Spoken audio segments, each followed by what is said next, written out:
My bad. I was making my I was getting my bread ready. It'll be done in like 3.5 hours, so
Set it up perfectly.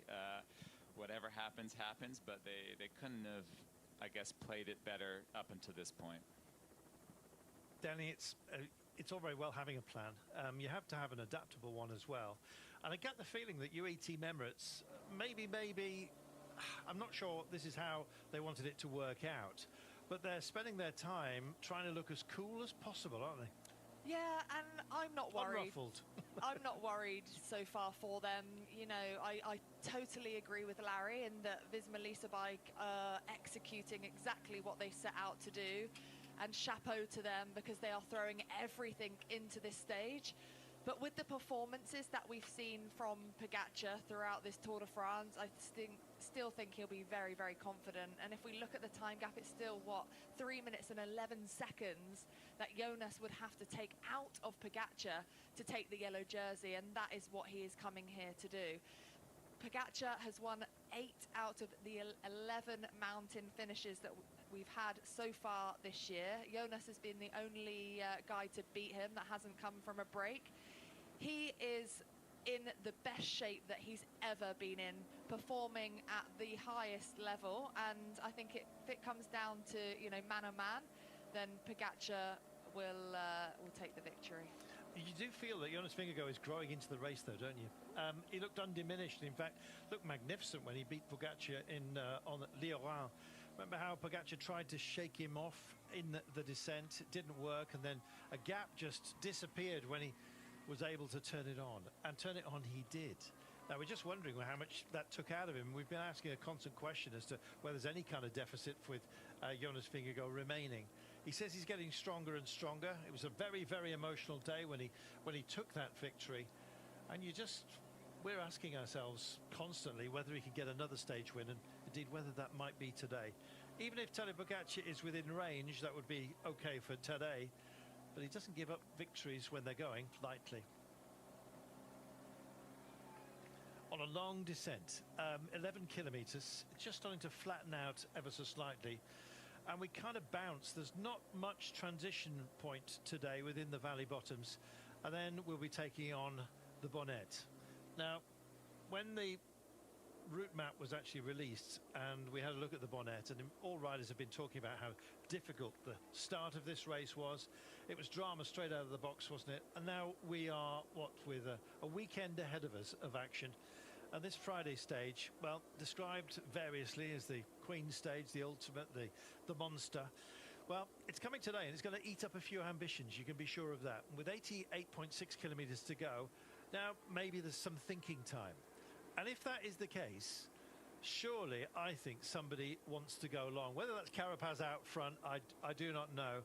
But I've got a feeling there's going to be an attack over the Bonnet, because as soon as you've dealt with that, you have 40 kilometres of climbing before the last of descending, I should say, I beg your pardon, before the last 16 kilometres of climbing.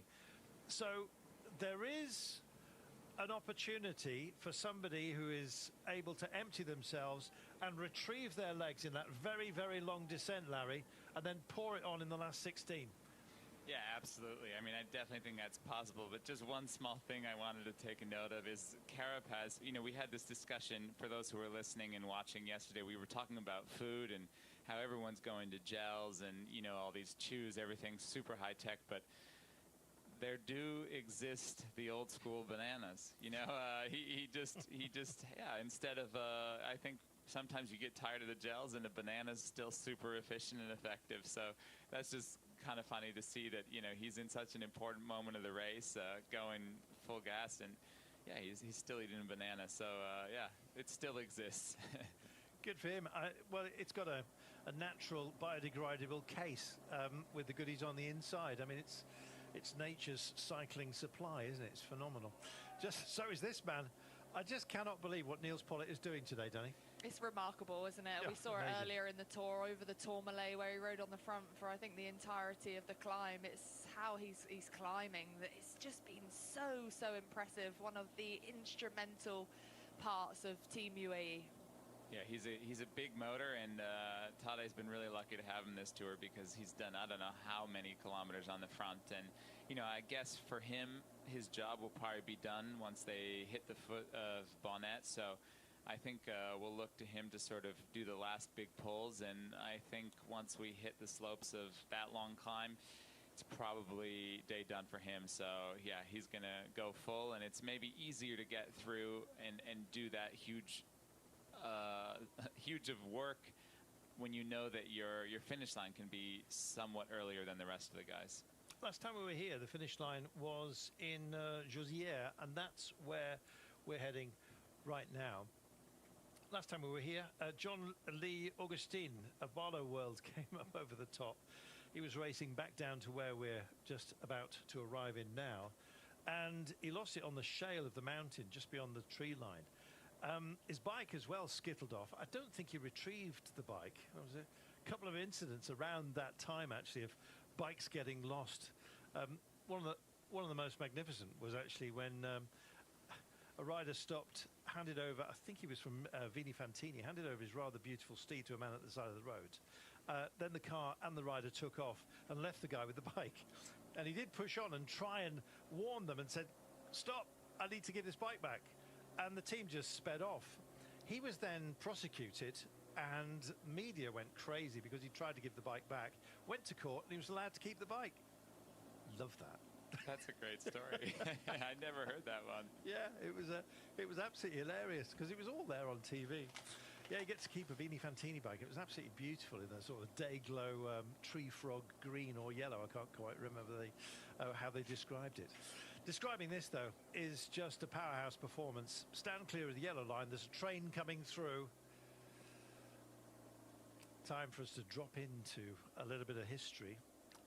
We've only been over the Bonnet very few times. In fact, in 1962, who was it that went over the top? Well, it was Federico Barmontes. He did it on 2 occasions. John Harris Bass will take us through the archive. A little bit of history for you today. This is only the 5th time of its appearance on the Tour de France today. 62 was the first.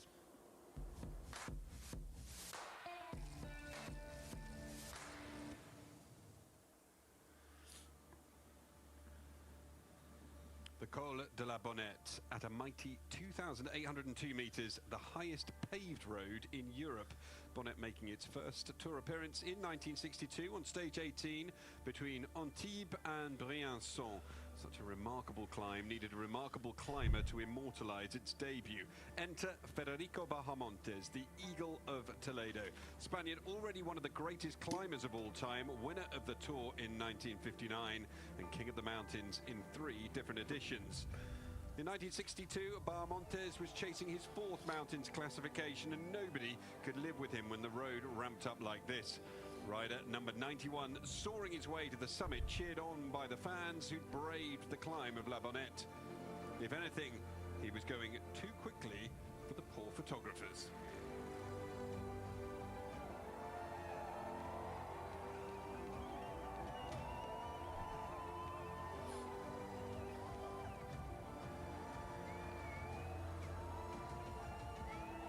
Next to reach the summit was Eddie Pavels, the race's most combative rider, followed a few minutes later by the 1958 winner Charlie Gall. Bahamontes was caught on the descent, but little matter. He still went down in history as the first man to conquer La Bonnette. Absolutely magnificent. I wasn't sure what steed he was on there, but the equipment extraordinarily different, and that almost adds to our admiration of what they achieved, Danny, back in the day. Yeah, it does indeed, and we talk Bit of about Reynolds tubing. all the advancements, don't we, of technology, but it's always great to see what the riders had to ride on back then, how times have changed, and yeah, there's pros and cons, isn't there, of all the scientific evidence that we now have within our sport and how it changes bike racing. John, you've got to tell us about this. Who are they keeping out and who are they keeping in? Well, this was initially built in 1843 and completed in 1865, so just a border patrol, really, but then came to prominence during the First World War. Fortress was used as a prison for German soldiers. In June 1940, it was then used to house the command posts of the units defending the Ubay Valley, and it had 500 cannon shots to stop the Italian troops getting in. It was used as an ammunition dump up until 1987.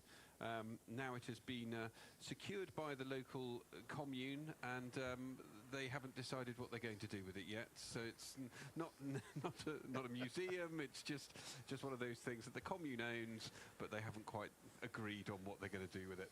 John, it's got to be an Airbnb, a super luxury one for you and your recipes, surely. I mean, what a place, what a view. A restaurant, it could definitely be a restaurant. That would be what an idea that is. Jono's barbecue, fantastic. While we've got a moment, John, before we actually take on the climb, what are we, just about 1 o'clock in the UK, 2 in the afternoon as the bottles get handed directly. How's that for service? John, what have you got cooked up for us today? Today, Carlton, I've done a very tasty little morsel, which is a crevette tartare, so prawn tartare, which is sort of an homage of my own towards Jose, the chef at the Petit Fanon in Paris. So he was a lovely Portuguese chef who worked there for many, many years.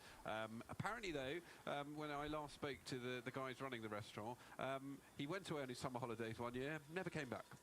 So they don't really know what happened to him, but he was a great chef, and he used to do this fantastic starter of prawns, coriander, ginger, chilies, avocado, sesame seed and toasted sesame oil, some fresh olive oil as well, salt and pepper, and a little bit of extra garlic. So it's just cooking your raw prawns with a little bit of garlic until they're nice and well, very, very tasty and succulent. Then you chop them up, throw them together with all the other ingredients, stick them in a chef's ring, and Bob's your uncle. And that recipe, along with all others, can be found on my Instagram page at JHB Foodie Cyclist. And I'm going to brave making brioche again this evening, so that hopefully that brioche recipe will be there for your delectation tomorrow. John's going to be plaiting brioche. Can't wait to see the result. Here we go then. We're about to get off and underway. Jimmy de la Bonnette, and there it is, 10.3% towards the end. Some of the gradients are going to be a lot more than that, or possibly feel that way by the time we get to the end. Now, there is a margin of 4 minutes and 22.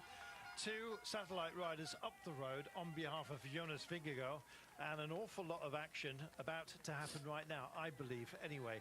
I think it may well be that when we get over the top of the Bonnette, things have thinned down. We'll have more of a picture, Larry, as to what is ahead of us today. Yeah, I think we're going to see a lot of action about to start. So I think everyone in the peloton, they'll be taking their last nature breaks. They'll be going to the car, getting their bottles, their food, and yeah, buckling up, because it's gonna take off, I think. So it'll be interesting to see what happens up here in the breakaway, to see, you know, if Carapaz pushes on in front, if the guys from Visma end up slowing down. But I guess we'll know soon enough. Danny, it's been described variously as a reasonably steady climb. There's not much respite throughout it. There are a couple of little plateau sections, but you have to work very hard to get to them. Yeah, you do, and the top is the steepest. So the final kilometre averages at around 12%. I think we'll still see fireworks before that. But if we haven't seen them by the top, that will be where, you know, the real action will start. Richard Carapaz will be looking to take 40 points at the top, so extra double points on offer. Tadej Pogačar just throwing his bottle into the Intermarché car there. Don't do that at home, kids, because you can end up rolling underneath a brake pedal, and that's not what we want. Sorry, No. Danny. No, I was just saying that Carapaz will, of course, be going for those 40 points. It's double points on the top of La Bonnette. That would put him in virtual lead in that competition, and the steep part is towards the top. I've got a feeling that Tadej Pogačar may well get fined for that.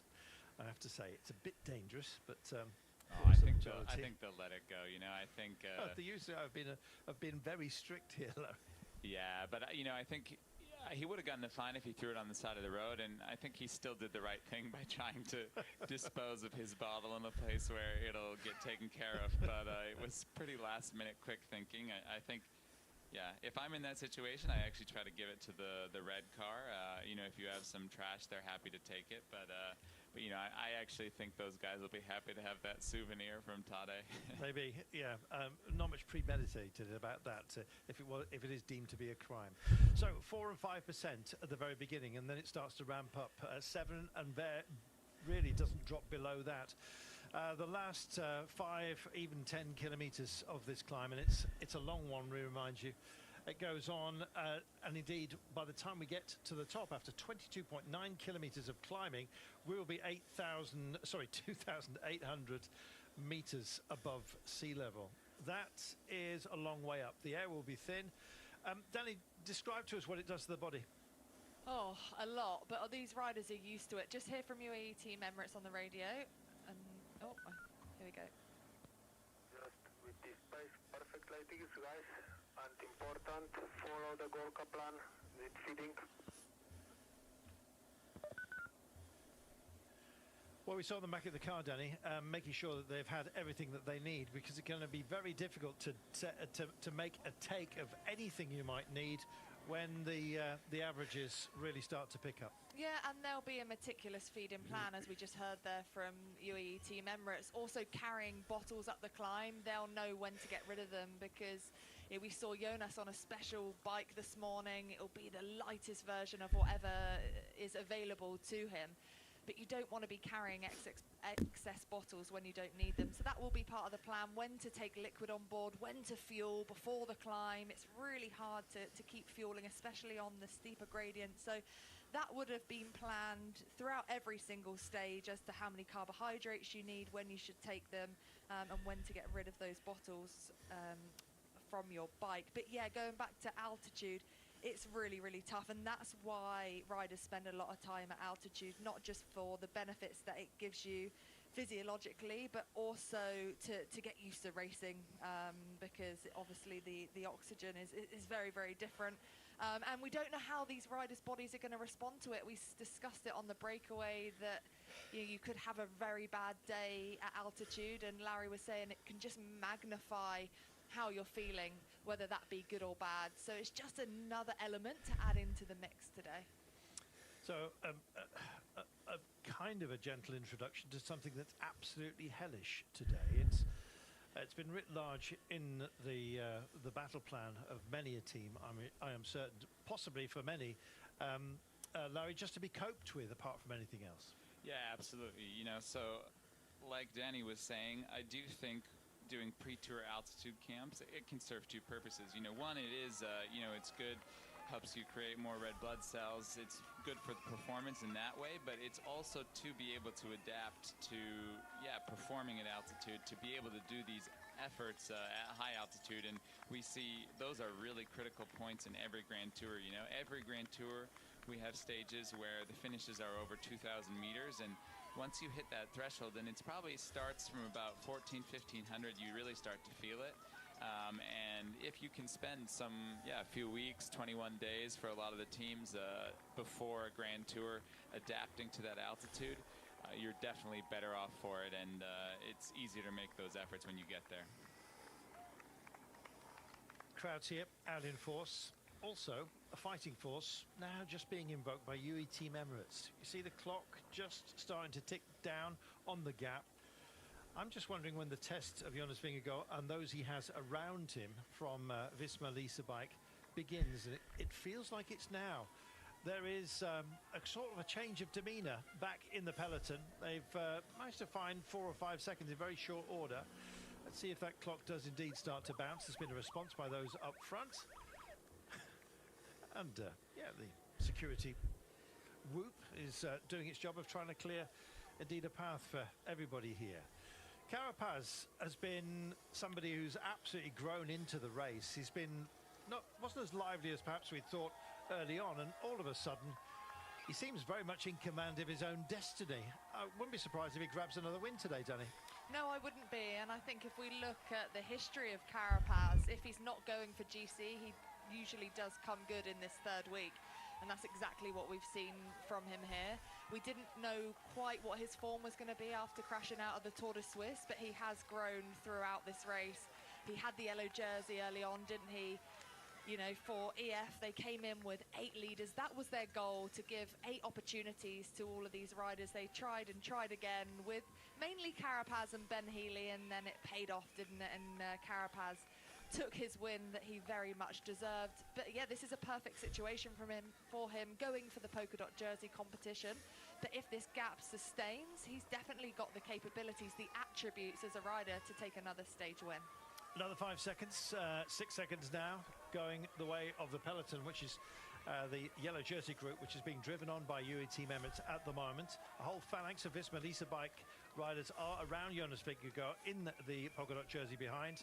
Meanwhile, the two up front doing a fantastic job, Matthew Jorgensen and Wilco Kelderman, just doing their steering duties as they can.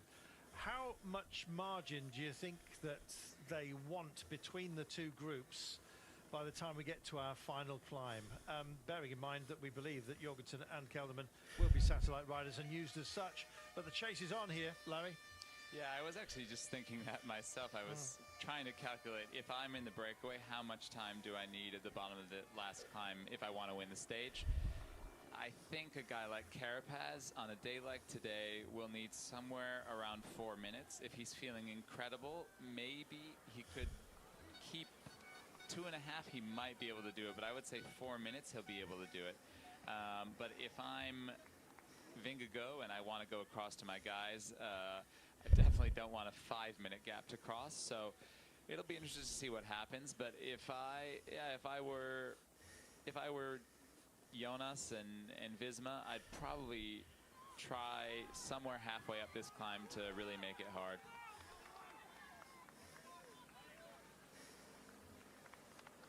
Bavanat now off duty, apparently. Be some others as well. Chris Juliansen just coming off the back here, no shame in it whatsoever. We're going to have a gruppetto today. It's already established, as you can see. It's 10.5 minutes down, but our thoughts are not even on the riders up front. Our main thoughts, it's about what's going to happen between Tadej Pogačar and Jonas Vingegaard. And quite frankly, we're not quite sure just for the time being, and that's the magic of it. I know many have been on social media saying, no, this race is already over. It's far from it, Danny, and these 2 days are absolutely pivotal. And I suggest, the next 76 kilometres, even more so. Yeah, we've got 2 monstrous days, haven't we, where everything could change. This race, to me, is still very much wide open. We know that minutes can, be won or lost on a day like today, on a day like tomorrow. And we keep talking about Tadej Pogačar and Jonas Vingegaard, but we have to mention Remco Evenepoel as well, because he's been riding with such maturity. He's 2 minutes and 2 seconds behind Jonas Vingegaard, but he could really profit off those two looking at each other. And also the fact that Jonas is going big, is going for the win as well. And if he does blow up, that could work in Remco's favour. That last climb really levels out at the top. It's very steep at the bottom, Isola, but then at the top, the last kind of 6 kilometres is at about 6%. So if there are gaps there, he could really use those to close and then try and attack himself. So definitely not over, and today and tomorrow are the big ones. I've got it as 1 minute and 58, but nonetheless, it's extraordinarily tight as well in a few other sections. Landa is 27 seconds behind Almeida in 4th. Carlos Rodriguez is 6 seconds only behind 5th place Landa himself, as also duking out for a top 10 place, don't forget, with Derek G, Butrago and Felix Gall, all really blanketed by around about a minute, so they can make up ground or indeed lose it. And some important, indeed, bragging rights that you'll have at the end of today. However, first and foremost, we've got to deal with the Col de Bonnet, and it's starting to intensify already. It's going to be welcoming back our wider Eurosport, our wider cycling fraternity, I should say, here. Those of you who don't want to go on commercial breaks, by the way, you can subscribe to Discovery Plus. I'm talking to those who are already converted. We're waiting for Linear to come back to us at the moment. So we ply our trade along the boundaries of this almost a rib, isn't it, as we get up to the high ground. But what waits for us is some very thin air at the top. Once we bridge 2,800 meters of altitude, there it is. Absolutely remarkable. Well, the pace is being set and doing a fantastic job out front. Jorgensen and Kelderman, I don't know whether it was a short straw for them today or not, but however it worked out, I think they were very much part of the dialed-in plan, and they are delivering. Holding a margin, though, which is diminishing. We'll be into the 3 minutes soon, you know. Early reaches of the Chemin de la Bonnette, and already 30 seconds has been lost to a yellow jersey group of Poggy supporter here, as you can see. I love this. I think this is so well. cute. This is what it's all about, isn't it? Inspiring these youngsters on the side of the road. It's brilliant. Well, John's going to give an homage of one here. They went to the printers, John. I mean, it's not even worth. I mean, I like the Vive le Tour up above it. That's good. But the person dancing around with the tricolor, dressed, it looks like he's dressed as Santa. I mean, what on earth? Or is he dressed as a chicken? He's dressed as a chicken in a tricolor. So I mean, I'll give him more marks. He can have a 5. But yeah, the printed out. Come on. John's really in a huff. I have to agree with you this time, John. I thought you'd been a bit harsh up to now, but I'm agreeing with you on that one. Yeah, it wasn't in keeping with the spirit of the homages in the tour. If Oscar Onley didn't know about the climb, he knows about it now, Larry. He's off the back. Yeah, I think we're definitely seeing a high pace from the Visma guys. And, you know, earlier you were saying about, these two guys in the front. And I think a guy like Matteo, he's super excited to be able to get up the road because, you know, it's a great role to have, but he's been on the side of Vingegaard every single day. You know, he's been staying with him. And I know he's definitely wanted to go in the breakaways, but he hasn't really had his chance. So, you know, while this breakaway probably isn't for personal glory today, it's to set up something for his leader. I think he's just super excited to get out front in the Tour de France and, being able to make his impact on the race. So I think both these guys are flying, and they're going to play a really critical role today. Two very brave riders who bridged over. Simon Yates, who is here. See him in a few moments' time. He's just off to the right hand of your screen, just picking him up in a moment. And also, of course, Richard Carapaz. Yeah, I think Simon Yates will be disappointed to see Carapaz up there with him again today after the other day. Yes, indeed. 1 and 2 they were, and to Super Delouville. We did speak to Tadej Pogačar this morning. Here he is. So you have a big confidence ahead of today. So are you feeling that you ride on the highest level you ever had today? I think this tour I think has been my best. Pretty good, yeah. I must say that I'm really satisfied with the legs. And today we see it's some say it's today Queen stage, some say it was the last Sunday Queen stage, but definitely today is super nice stage to try and win or to try something, and we see. Exactly. We saw in Giro and Bassano del Grappa you did everything to win this Queen stage. Are you going to do the same today, or defending or attacking? First of all, defending. It's still you never know, and this is last 3 days is super hard. So still with the head, but let's see if there's a chance to win the stage today. It would be super nice, and would pay off hard work of all the team. And last question: who's going to be your best teammate of the day? Who? All of them. Yeah, for sure, all of them. From kilometer 0 to last kilometer, everybody has their own role, and they always since day one they did it amazingly. And let's see today how they work. I think they will be fine. Thank you. Good luck. Questions being asked by Philippe Gilbert, and he's almost a magnet, of course, for all of the stars to come and reveal all. I think that was quite an open book response there, Danny. Yeah, I think so. I think he used calm confidence there, and I think we'll see Tadej doing Tadej things again, riding, I think, somewhat defensively until that final climb. Of course, he just needs to follow Jonas having that lead. But he's a bike racer. He will attack. All right, let's see what happens. He is on his best I'm just form, going to try as for a high alluded cadence. there, from what we've seen with the records on the Plateau de Bay earlier on in this tour, that if he's got a sniff of the win, he will go for it. And that's what makes him so brilliant. The fact that he goes in without a plan and he rides on instinct. So yeah, it's lovely to hear that confidence, isn't it? Kind of feels like a coiled spring, and you just never quite know when it's going to go. As you heard, well, sorry, you didn't, but the radio came in with Christian Rodriguez being given some advice from the car. The advice was just stay on the wheel because they're traveling at around 25 kilometers per hour.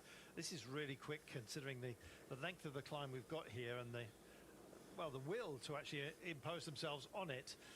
Yeah, because there is some drafting out there to be had, Larry, and strong advice for Christian Rodriguez. Yeah, I mean, I definitely think that's good. Even on a climb like this, there's a significant amount of drafting, and he's probably saving, I don't know, maybe 10% or maybe even more of what he'd be doing in the wind. So, I think he's going to let these guys do their thing. I don't think they're too concerned about having him there, and so he just needs to save as much energy as he can, which is not easy to do when you're going up this hard of a climb. But yeah, you have to save whatever you can because the margins are so small, and yeah, these guys are definitely setting something up for a big day. So I think he'll be happy to be there, and obviously the fact that he's still hanging on to this small group. We've seen a bunch of guys going out the back. He's obviously feeling good. He's going strong, and I think that's really great for the Arkea team to have someone up there on a day like today. Not too many camper vans, not down here anyway. It's because it's quite a narrow road, to be fair. There's not many pull-off points, as you can see, and I think the sympathy with camper vans has kind of ebbed just a little bit because they've become so numerous on several of the more famous climbs, or the more visited, I should say. Still biting onto his tongue here, and still, well, we were trying to decide whether it was a smile or a grimace. I think it's absolutely the latter at the moment for Niels Pollitt, Danny. It is a grimace, but my goodness, what a ride he's doing. We were saying that his biggest job would have been over that first climb, and now it will be for as long as he can go up this Labonnet, and that's why we're seeing this grimace. But it's just remarkable what we've seen from Niels Pollitt through the entirety of this Tour de France. The pendulum has been swinging as well. Time's going back out as Jorgensen and Kelderman continue to indeed drive on the break as it stands at the moment. 6 have just shed, Nicholas Prudhomme and Arno van Wilde. Oscar Onley said he didn't know much about the climbs today, and he's suddenly found out. Meanwhile, there's a long line of talent all the way down this mountain, isn't there? Yeah, and there seemed to be a lot of chat. Okay, let's go. 9 more. Guys, a little bit before we saw Vingegaard on the radio, and then his 2 teammates just talking there. So I kind of wonder if they're discussing maybe thinking of starting to make a move somewhere. I'm not sure, but yeah, it'll be interesting to see what happens. I think he's going to come. I think he's going to come on this because of the amount of descending we've got. Surely if it's left all the way until the very end, possibility of it being too late, Danny? Yeah, I think so. You can just see Tadej Pogacar moving up a couple of spaces on the left-hand side there. Maybe he's feeling something. Maybe he just got a little bit of insight in that conversation that we heard. And you have to keep your ears and eyes open in this sort of scenario. Have your wits about you. Be attentive throughout and focused.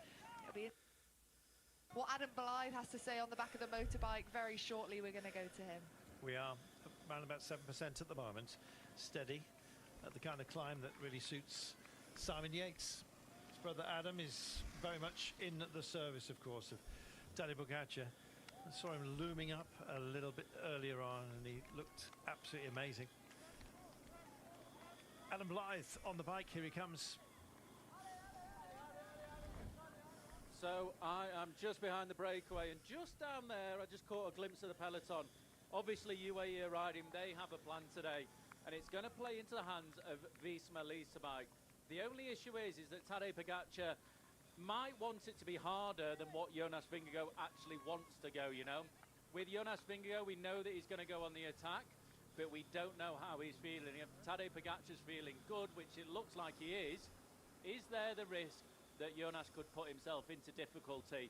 He's got the plan at the minute, he's got the 2 riders up the road just in front of me, but is it going to work out? I think with Tadej Pogacar showing the recent form he's had, it's amazing. Just look at this view here, hold on.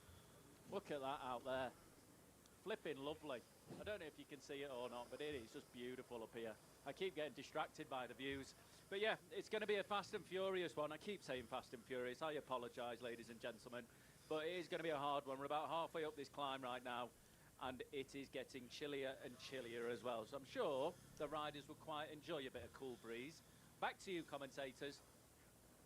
Thank you, Adam. He's got a little frame there, and he's kind of using it as a sort of an armchair as he just surveys the horizon. I'm loving the fact that he's enjoying it so much, and indeed so are you at home. I am so absolutely certain. What a day, and what tension we've got here as well. It's rolling on, isn't it? It is, and I have to say, with Adam on the motorbike, I would say most days I think it looks like it's a good gig, you know, but today with those descents, I think it's pretty scary. Yeah, today I'm not envious, but yeah. Well, with this very long descent that is coming, I know I keep banging on about it, but it's reasonably technical as well.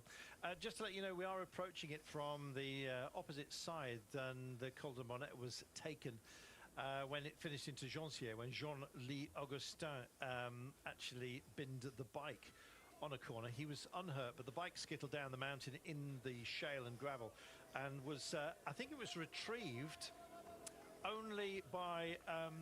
they used a rope and a hook because nobody wanted to go down there because it's very, very loose shale up top. I'm hoping we get a good view of it. Once we get beyond the tree line, we should actually see it, and I can't believe it won't be mentioned, and maybe we'll even have a little bit of footage, which would be amazing. It was back in 2008. Yes, starting Cuneo, finishing Joncières, where we have just left. So we're approaching it from the opposite side. So it was on the downhill, which is our uphill right now. So we'll get to the famed point when Jean-Louis Augustin finished 33rd that day, I might add. It was taken by Cyril Dissel, who won into Joncières. Just to tidy that up for you. Yeah, my current director. Oh, sorry. No, your current director. Yeah. Has he mentioned anything about today then? No, but it is funny because now that you say that, I actually do remember having, as a kid, I had that Tour de France on DVD, and I remember watching it so many times on the home trainer because it was actually the only edition I had. So I watched that stage quite a few times. So you'll be able to talk us through every inch of this ascent then, albeit it was taken a lot quicker last time by. Yeah, I think, it's quick today. But one small thing that I just wanted to note that I think is quite interesting is when you look at the Visma riders' bikes today. So there was a lot of talk about Vingegaard riding an aero bike with single front chainring today. And you see that Matteo Jorgensen, if we go back at a certain point, he has the same setup. So he has an aero bike with climbing wheels. But for some reason, Kelderman has the opposite, a climbing bike with aero wheels. And it's just interesting why they would have made that choice for some guys, not the others. But obviously, if they made it, they did something, and maybe it could be a personal preference from Kelderman. He maybe doesn't like to ride the aero bike, whereas the other guys do. And yeah, it's kind of interesting, but I think that also means it must be potentially because the climbs are a little bit less steep today, it could be faster. Niels Pollitt versus Jorgensen and Kelderman at the time being. He's held this position for quite some time. Look at the way Vingegaard is just having a little bit of a scanner. I don't know whether he looked into the face of Tadej Pogačar just to see his demeanour. I'm not quite sure what messages he's going to be getting back from that, Danny. Always on the blower. I mean, I can't see them really trying to play mind games at this stage at all. They'll just be focusing on the job in hand. Yeah, it's just really interesting, isn't it? Niels Pollitt doing a fantastic job, keeping those strength in numbers for as long as possible for UAE. But when are the fireworks going to start? We know they are going to happen, but it's that tension building as to where that might be. Pavel Sivakov just talking into his radio as well. They'll be communicating with that director sportif. They will have a plan in mind, but ultimately they also need to race on instinct and follow any moves that might come from Visma Lease bike. Dare we cast our minds back to 2018 and Froome on in the run to Bardonecchia? We don't know. Why not? A very, very long distance attack from 80 Ks. 30 13 kilometres to the top of the Col de la Bonnette. There's been a lot of radio traffic between Tadej Pogačar. He's been talking presumably back to base, maybe even addressing the riders around him on general call. Well, if they're on call right now, it's because there is some drama about to unfold. And in the next 12.9 kilometres, I believe we're going to see some, because the very, very long descent that just comes off the back of it. It is a huge margin that they'll be taking on. We come over the top, and it's 40 kilometres of descending. And the roads, as Matt was describing to us earlier on today, very good surface, no chance of rain today, and very little wind either to bedevil us, Larry. Yeah, that's great. And just one small note, I think just seeing on the camera slightly before was, I'm pretty sure we just saw Bart Lemon going out the back of the peloton, which is not good news for Jonas Vingegaard, because yeah, he would have been looking towards him to maybe potentially up the pace in the peloton at a certain point. So looks like now it's just almost halfway. One more. Up there with him. So yeah, you know, he wants to have as many teammates as possible, and maybe that could be an important loss right there. Tadej Pogačar is sitting on his team at the moment. He does that occasionally. He often leads his team as well when he wants a little bit more pace and they're struggling. But they seem to be in not exactly a comfort zone. You could never describe it as that. But Danny, I understand you're going to be heading off for a break. Your last thoughts on what strategy? When's it going to blow with 12.6 Ks to go? That's the big question. That's the big question, isn't it? I don't think they'll wait for the really steep inclines towards the top of the climb. I think in around kind of 4-5 kilometers time is where we will see the action really happening behind. Thank you, Danny. We stay with Larry and we bring Sean Kelly back into position. Sean, the gap actually trimmed to around 3 minutes 55. It's back out to 4:20, and that's down to the efforts of Kelderman and Jorgensen up front. They're doing an amazing job. Well, they're doing this job all day, and you know, it is a real difficult one. 4 minutes and 20 on the peloton. Is it going to be a one where some of these guys can hold out in front? And the question is now, what is the tactic of Visma? Because going out this morning, of course, you have a tactic, but that can change many times during the day. And will they change here? Will they be attacked here on the seam bonnet? I don't think so. I think it'll be all down to Isola climb there, and that's another serious one, of course. And after this day, you know, this slow grinding down of each other, that's where you can see the damage being done then on the final climb of the day. So interesting one for Visma. What do they do here? They keep on working, possibly go for a stage win with the men they have out in front. That's also a possibility, but we have to get over this climb first. Sean Kelly back in the commentary position. Julien Bernard here, just one of those that's been bitten by the day. And indeed, the Jan Tratnik is here. Also now starting to struggle. They have not been on the pointy end. I mean, everyone is going to feel like they've been skewered today, I have to say. And it's Geraint Thomas, who is extraordinarily busy, has been for the last couple of days as well, trying to tee up as he did so well. Mikhail Kwiatkowski. Yeah, but you just wonder about the manpower, Sean, of Visma Lease bike, and you compare it to this site right now. It's a white wall of UAE teammates doing a phenomenal job of putting the hurt on Visma Lease bike and the pressure on Jonas Vingegaard. Well, we can see Visma in the early part of the stage. It looked like that they were really in control, no panic at all when the Visma team started to go in the moves and get into the breakaway. And I mentioned the earlier part, they seemed to be so relaxed, and they had a plan where they were going to just allow a breakaway to get away, then start setting the pace, and they have been setting that pace, which is a real killer. And you can see the riders getting into difficulty here. Felix Gall, you know, a brilliant climber. You'd expect him to be able to stay here until the final climb of the day. David Gaudu, not a great tour, of course. He hasn't been at his best, but there's a lot of riders losing contact here, and that just shows the power. And the big man up front for the team UAE, Pollitt, he's still riding here, and you can see the riders, he's blowing out the rear door. Like, this is an amazing performance by the team. And it looks like, when you look there, UAE, like the line of riders they've got in front of the yellow jersey, this is, you know, must be demoralising for a lot of the riders when you see that out in front of you. and we're still 11.5 kilometres at the top of this one. Gap is coming down now, as you can see, 4:08. So yeah, this is going to be an interesting one. And the big question, you know, Cime de la Bonnette, is that where we're going to see the action? I've said it already just a moment ago, I'll say it again. I think it will be later in the day we will see the action between the big men. Let's just hear from Matt Stevens, shall we? Wow, just look at this. It is like nothing else on earth. The highest point of this year's Tour de France, La Bonnette, La Cima de la Bonnette, a dizzying 2,800 metres above sea level. Now the climb itself, Okay, 6. long, it's a brute. They're going to be climbing for around 1 hour, 22.8 kilometres in length, an average of 6.7% gradient.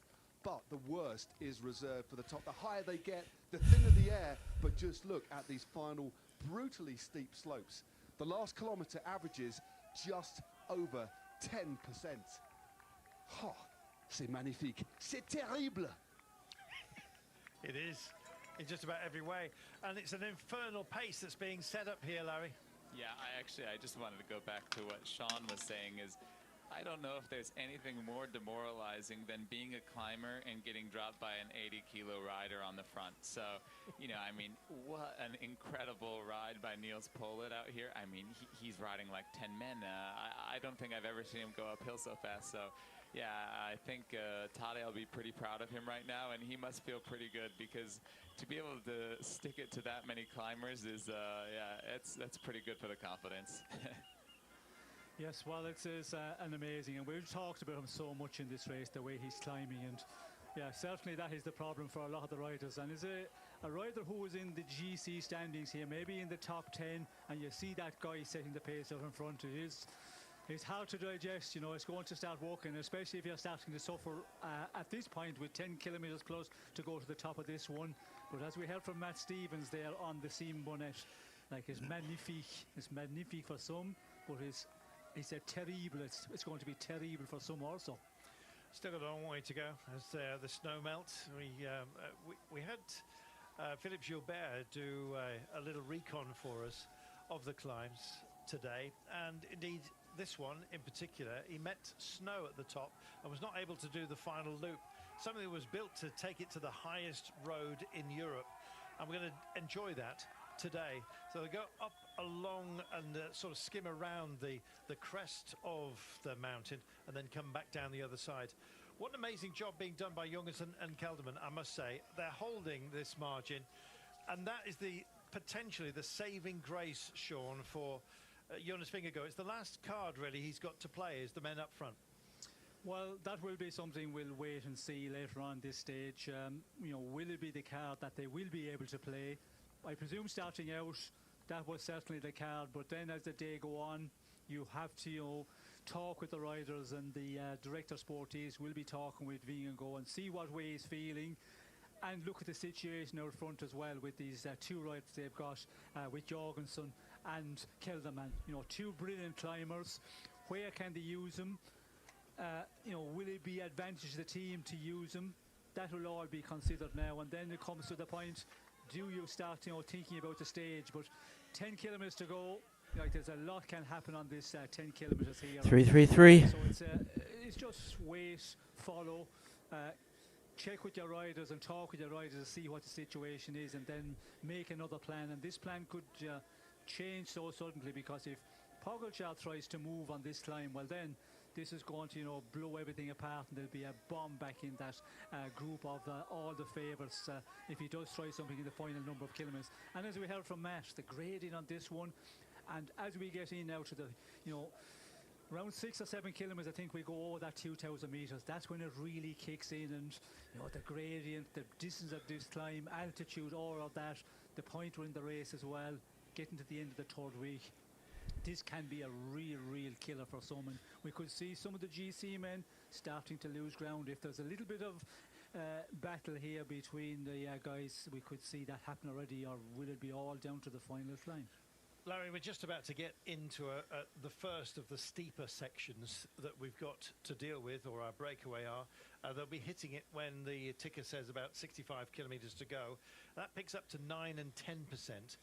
They'll be witnessing that again at the end of this run, but it's their first taste of 3 sections of real hurt on this climb. Yeah, and actually, I just looked. They just went over 2,000 meters, so they're already above 2,000 meters. They have 10K to go, and the hardest parts are yet to come. So, you know, if there's going to be some explosions, it's going to start from now. And, yeah, I think it'll be interesting to see what happens these next 10K, because that's going to really, tell us a lot more about the stage. So, you know, whether these guys, whether it's Tade or whether it's Jonas, are going to try something out of this group, or if, maybe the breakaway keeps their lead or even extends it. So it's going to be interesting to see what happens these next few K, and I think this next ramp or two will be telling. Sean, what's Remco Evenepoel going to get out today? He actually looks really within himself at the moment. Looks nice, cool, calm and collected. He's just taking his bottles right now, as you've just seen, staying on the coattails here of UE, very much at the forefront. Yes, very much at the forefront, and he's going to follow for quite a long time. And yeah, will he try something on this climb? Highly unlikely. He'll just wait and see on the final climb then, when the action kicks off. And if the 2 main men in the general classification, Vingegaard and Pogačar, you know, they put in these attacks and they're matching each other, that's where he will try, you know, take the advantage. And as he did, what was it, 3 days ago, he did that in the final again today. I think it'll be all in the final climb, and you know, he has quite a bit to make up. 158 up to Jonas Vingegaard in that second position. He might have ideas of going for a bit further out. Well, we promised you that we would try and have a look at Monsieur Augustin. He's actually from South Africa, but it's John Lee. It was coming the opposite direction, but we're getting to that point. Now, don't worry, he wasn't too badly knocked about. Finished 33rd on the day, but he was leading up and over the top on our last visit and lost his bike.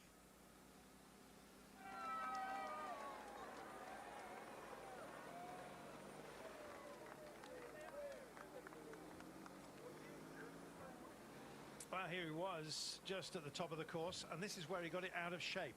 Now, he left the road, but watch the slide, and it just goes on and on and on. I think it was about 30 meters in the end, and he tried to retrieve his bike.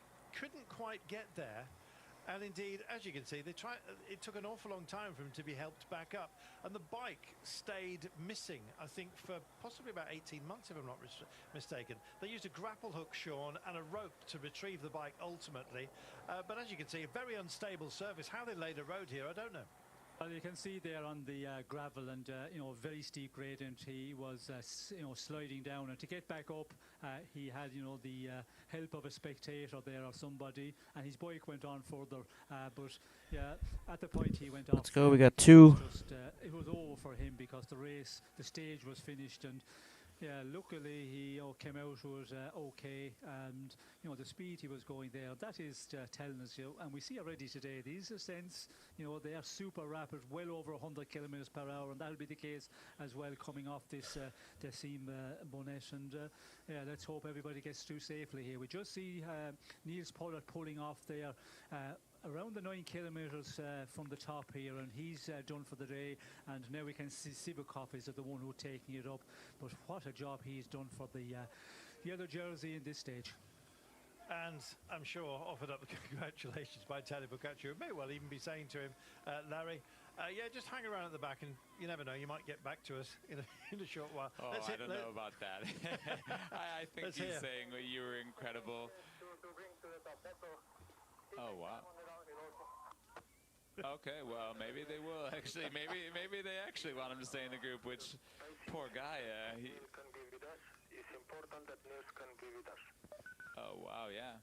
Well, I guess poor Niels' job is not done, so it's going to be a hard day for him. But yeah, he did already an incredible job, and I mean, they have so many guys still left that I wouldn't think they need to necessarily keep him. But I guess everyone you can keep, the better. But But yeah, anyway, regardless of whether he gets over this climb or not, incredible job today. And for me, he passed with flying colors.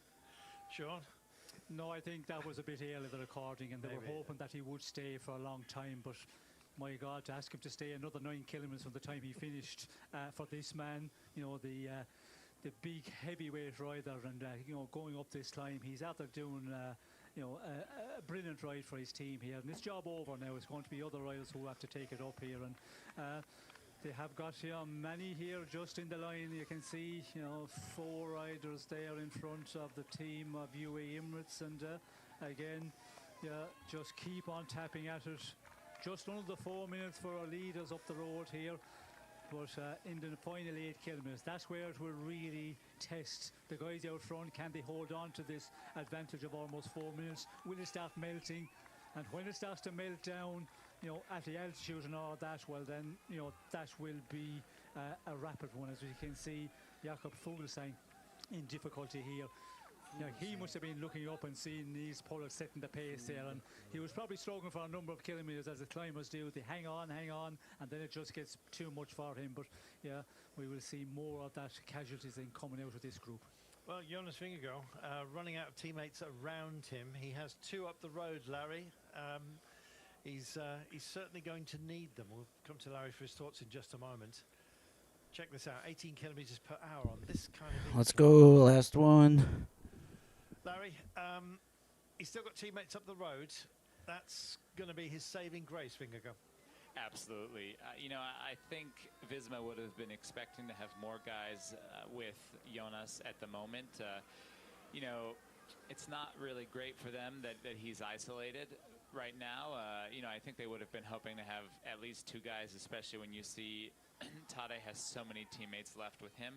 But yeah, they're going to have to make do with what they have, and at least they have those 2 guys up the road. So, you know, regardless of what happens, if Tadej attacks, if Jonas wants to attack, he does have those guys in front, and at any point they could drop back and wait for him. So that's really going to come into play in the final, and whether that happens on this climb or not, it doesn't look like at the moment the way they're going. Yeah, maybe Visma did have to rethink their plan. Maybe, you know, they were hoping to attack here and they won't be able to now, but I guess we'll see in the next few K. But at the moment it looks like UAE's definitely got this under control. Well, they're all going to burn down ultimately, Sean, today. It's how you factor in the cards that you're going to play here. And quite frankly, at the moment, UAE Team Emirates seem to have all the aces. Yes, and some will burn down much earlier than others, and that is the problem on a big monster stage of the tours. The ones, you know, who can continue on right to the end, and that's what makes the big tour riders, you know, unbelievable. To be able to stick this pace all day, and then on the final climb of the day, really, you know, kick on. And that's what we will see at the end of this one. But Jumbo-Visma, yesterday they had 2 men. They had Lemon and they had Wout van Aert out there in the breakaway. And if you do that, well, then they're going to pay the following day. And, you know, they have been doing that a number of times. UAE has been controlling, okay. You know, they had to put men on the front. But you had the likes of Wellens, who was, you know, in that duty. And he's, you know, out the rear pretty early today, which is, you know, the normal thing again. So, Visma, you know, if you're going to target this stage and you feel that your leader, Vingegaard, can do something, you have to, you know, rest the men up for a bit before you come to these monster days. And that is the reason we've seen Visma, you know, really in difficulty with a lot of the riders in the early part of this stage. Just under 7 kilometres until we get to the top. And the Clouders join us. Poggy winner. Well, it's certainly looking like the way at the moment, but you know, anything can happen, especially on days such as this. And of course, tomorrow, our run to Cuyo, and of course Nice and the time trial, where Remco Evenepoel will be hoping to take giant leaps. I'm actually wondering about Jonas Vingegaard today. He's going to be attacked, I think, if it's possible, from all quarters. Remco Evenepoel will certainly have designs on closing that gap as well, in what might turn out to be a battle for second place. Just behind me, I have the peloton arriving now. I stopped to wait for the breakaway. It's getting chilly back here. One of the guys on the motorbike just putting their rain jacket on, but as you can see and what you've seen from the pictures already, Sivakov on the front, Marc Soler pulling a face, Remco looks as cool as a cucumber, Tadej Pogacar absolutely fine, just itching his chest, blowing his nose. completely fine. Enrique Mas just there as well, just having a chat towards the back.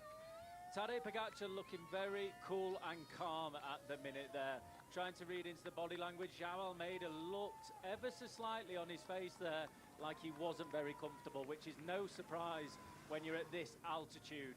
It's only going to get higher and it's only going to get harder. Back to you, commentators. Thanks, Alan. Brilliant insight. It's exactly what you need, Larry. Just look into the faces and they tell a story. Yeah, I don't think anyone's face is looking too pretty right now, but I definitely Remco's all right. Yeah, that's true. That's true. There are some people with the poker face, but yeah, when you see that camera shot, looking at everyone's faces in the peloton, it makes me feel for them. You know, I think there's a lot of guys suffering and really just giving their all to stay in that group. So, yeah, maybe not Jonas, maybe not Tadej, but there are quite a few guys in there who are definitely hurting.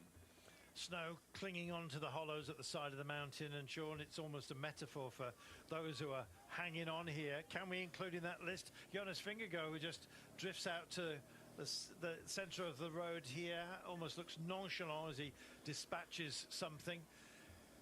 A lot on his shoulders, Sean. Well, there's a lot, and there's a lot of pressure on him, and you know, to try and challenge the man in the yellow jersey there. And it's all about feeling, you know, from experience, and this man has got a lot of experience riding 3-week tours and, you know, winning the past two. The man in the yellow jersey has got the experience as well. But experience is one thing. What you need is, you need to have a good day. You do not want a big off day on a stage like this, and that's always the little concern. Even though you're riding well, as Pogacar has been doing the last number of days, you know, you're just hoping that you do not get that day on the wrong one. And for Vingegaard, he's had difficulty the last number of days. He's hoping that he's going to get better and he'll have a real good day. And that's all you can do. And then you just get on with the business and, you know, leave the race, go on and go to a point when you feel that this is the time I can try something. And yeah, will Vingegaard try something on this climb? With 3 minutes and 40 out of the leaders, well, he has got the team power out front with his two men up there. So if he's capable of doing it from this point, well, then why not give it a try? And that could be the case in this final 5.6 kilometers. He could go on the attack, but yeah, it's a long ways to go. And will he be able to ride away from the yellow jersey? That is the big question. It is a big question, particularly on the descent once we get up and over the top. We'll be there, by the way, at the peak in 5.6 kilometers time. But yeah, it's going to be some nervous times. If the rain comes as well, Larry, I'm slightly worried that this could actually turn out to be a bit sketchy.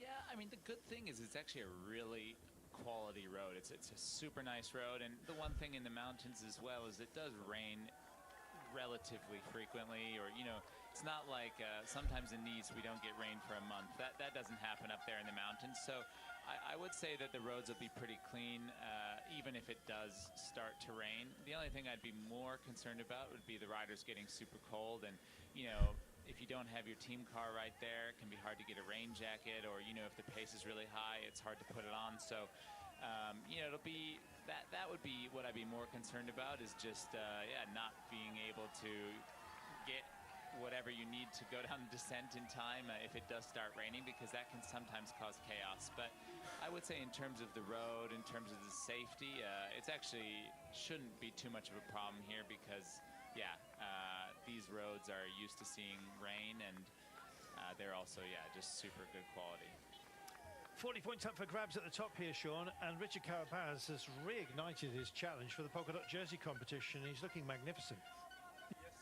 Yes, he is, and you know, he can move into the leadership of it, because he's already picked up 10 points on the previous climb, and this one double points because of it, the highest point in the tour.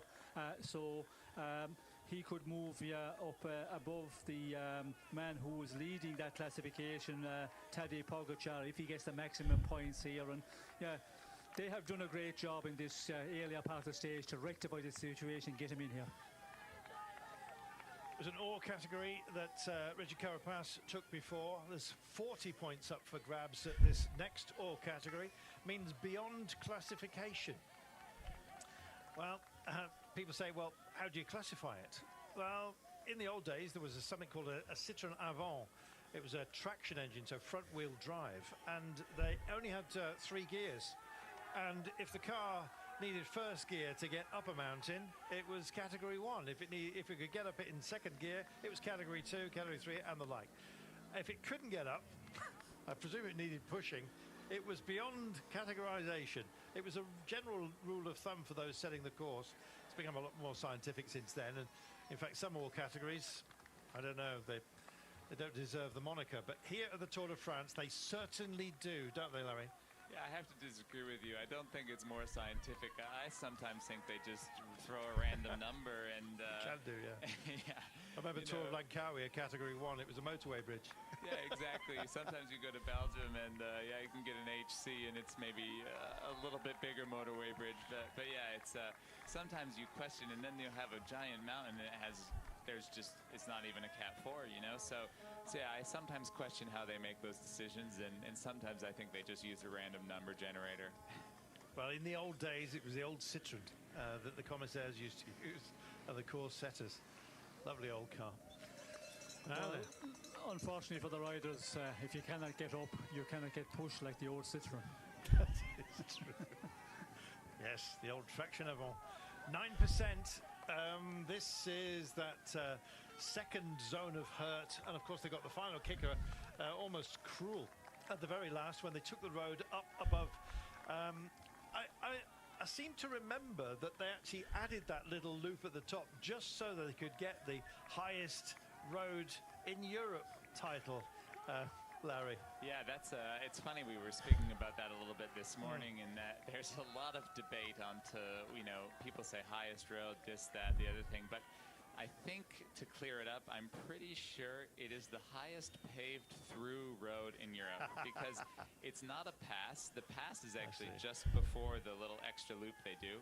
It's not the highest paved road because there are some higher dead-end roads. I think there are 2 higher. So since it's an extra little loop, what they say, it's the highest paved through road, so it's the highest, yeah, paved road that goes through, even though it's not considered a pass, since it's actually just an extra loop on top. So that's really confusing, and people can correct me on social media if I'm wrong about that, but I think that is the case. Maybe Jonathan actually would know more, but yeah. It's a little lollipop, which is counted as a through road. Sounds like cheating to me, but but anyway, it has that moniker. What we do know, Sean, is it's very, very high, and this is going to have a big impact on all riders. It doesn't matter if you train at altitude. Racing is something else, and especially when it comes at the end of, what, a 3-week Grand Tour, which has just been so punishing. Yes, well, the altitude training, of course, is the modern method, and it seems to be so much of the in thing with all the riders. Not only the riders who are doing the France and having to climb these unbelievable high mountain passes, they also do it for the other races as well. So it is a big advantage, but in this one a bigger advantage again, that you do go to altitude and train for. They say the magic one is 3 weeks. That's where you get the maximum benefits. And all of those riders here in this group, you know, they definitely have been at the altitude. And you're hoping that that will help you to adapt when you get into this climb and you go over that 2,000 meters, which they have been out with quite a few kilometers here. So yeah, it's a one where sometimes you can feel the effects a bit more for some reason. But yeah, it's going to be always a real difficult one when you go above the 2,000 meters, and then the gradient also is difficult, and at the point we're in the race also as well, that fatigue as well is in there and in the body. So, you know, accumulation of all things, this is going to make it a very difficult 3.5Ks for everybody here. And you can see Sivakov there, he's just, you know, pounding away on the front, and everybody is happy enough to follow. Will we see some action in that group of the favourites before we get to the top of this one?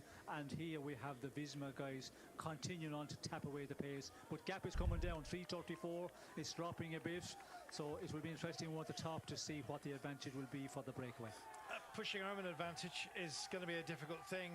Larry, I wouldn't be surprised if it's a 3-minute gap by the time these guys get to the top, but with the work that Jorgensen and Kelderman have done as well, I equally wouldn't be surprised if it went in their favour. They've been amazing. Yeah, I mean, I really think it could go either way, but these guys do look like they're really pushing on, and the gap does it is coming down slowly. But yeah, I think it might just hover around the same because it doesn't look like either group is making huge inroads or going either direction. So yeah, it'll be interesting to see, but I think Carapaz will be really happy to get on top and getting those points ahead of the peloton. John, this must be a national park of some sort. It looks absolutely spectacular. Oh, there it is, of Mercantor. The Mercantor National Park, exactly right. Peaks over 3,000 metres high. It has lots of glacial lakes, 6 valleys that go between it. It's over 146,000 hectares.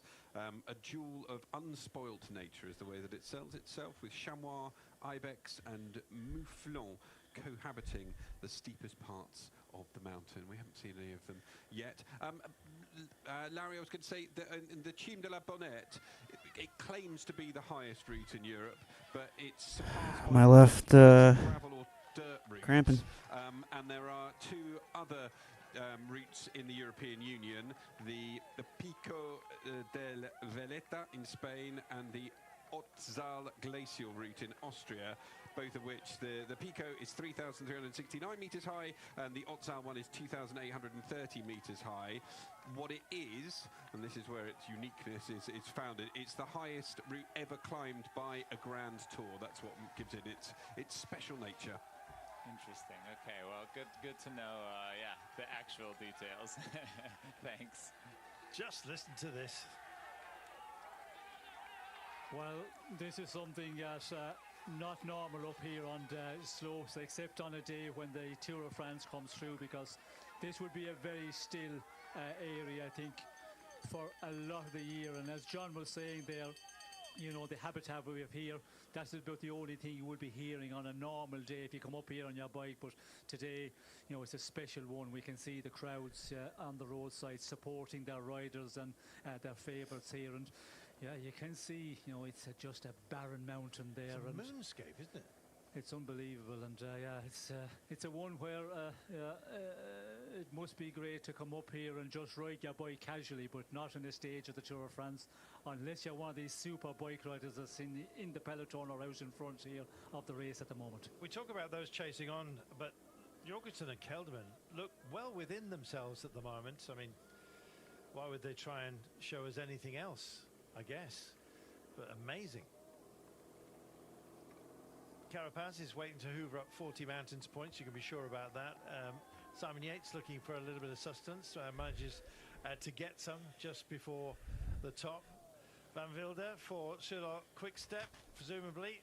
Is he going to offer up anything to Remco Evenepoel? Maybe it was part of their battle plan, but Evenepoel himself is leading his own teammates within this group. As you can see, just hooked on the back wheel of Adam Yates, and he's coming up to join the fun. The yellow jersey is just at the back of this little quartet, and they've managed to put a little bit of space between Pogacar and Jonas Vingegaard. I'm looking for the Pogacar jersey. Oh, now he's dancing all over the place here. Well, intermingled within it, there he is, just sitting. So he's marshalling him. It's almost like he's on a tow rope here, Sean. And it's the way to play it. Extra pressure, just knowing that Pogacar is on your back wheel here. We'll hear from Adam Blythe in a few moments' time. Come back for Sean's thoughts after Adam. We're near the peak, 1,500 metres. I'm still behind the leading group with the yellow jersey in there. And it's only 3 kilometres to go before the top.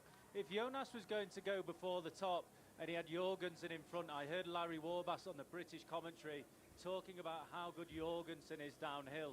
For the likes of Jonas, he's not been the best downhill, but if you have someone that is a little bit better than you in front, he can really do that work for you. He can extend that gap out. So if Jonas was to go, he's going to have to go soon if that was to be a plan. Maybe a risky plan, but I feel like Jonas needs to benefit from this high altitude. I don't believe waiting for the last climb with 2 riders in the front is going to be as much as a benefit to what this situation could be now. I'm possibly wrong, I probably am wrong, but this is a situation that I feel he could benefit from, especially up at this altitude. I'll leave that with you. Back to the commentators. Thank you, Adam. We're just about to take this little lollipop loop. Carapaz had to show his face at the front here because he couldn't just expect to be let through and take the mountains points without having done something. But he didn't last long on the nose there, Sean, before it was taken back over by Jorgensen and Kelderman. Well, yes, the two men from the Visma Lisa bike have been the ones who have been, pushing the pace on the front of this group of 6 riders, and it's their job to do that because the plan of the team was to try and get into the breakaway, and now that they're up there with 3:38, you just leave them do it. And Carapaz probably come to the front a little bit and say he's doing a little bit of it, and we can see here 12% as we get inside the final 600 metres here.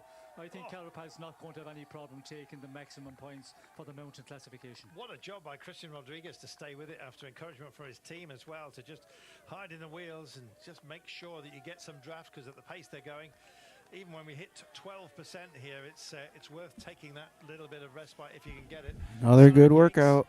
On the back of this, very, very good. On the back wheel of Jai Hindley, who's barely got a mention. What a stupor ride that he has had. Tempo, we're barely breaking 160 heart rate. Away from home, but he is monster riding at the end of this wonderful tour.